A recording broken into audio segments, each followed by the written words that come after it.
All right, so this is like the kind of photo I posted. Social media, teen depression, and suicide. There's mounting evidence there may be a link.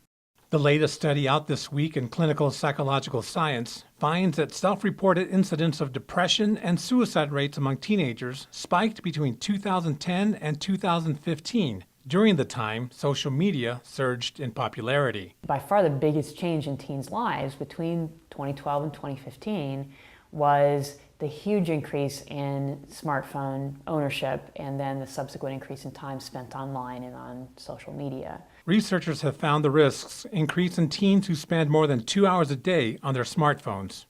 You don't have to grab the phone out of your teen's hands, that it's small to moderate amounts of use seem to be the sweet spot for better mental health. Shaken by 3 suicides in their community in the past year, a group of teenagers in Littleton, Colorado, took matters into their own hands. Starting with a website, Joe Roberts and 24 teens organized a challenge for other teens to stay offline during October. It's kind of ridiculous. Like, people will compete with other people to see how many likes they get on a photo, and I mean, we're just like, let's just get off of it. Like, it's become too much. Like, social media, it's just really become too much. Their efforts garnered more than 1,600 pledges, as well as participation from 240 schools in 26 states and 7 countries. It's the first year the high schoolers organized the event.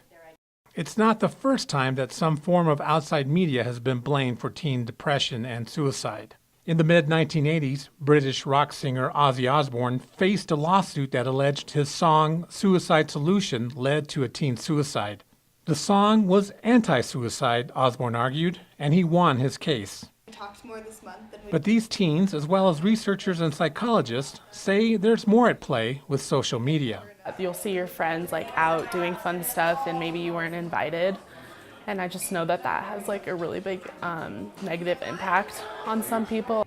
The more time they're spending on social media, the greater the risk of exposure to things like cyberbullying might be, which then does have a direct link to depression. So it's not kind of as easy and as linear as just saying social media has caused an increase or is even correlated with an increase in depression, but it's absolutely correlated with these other factors that we know lead to an increased risk of depression. For the organizers of Offline October, staying off devices gave them a chance to watch this sunrise from Red Rocks Amphitheater and connect with friends in person.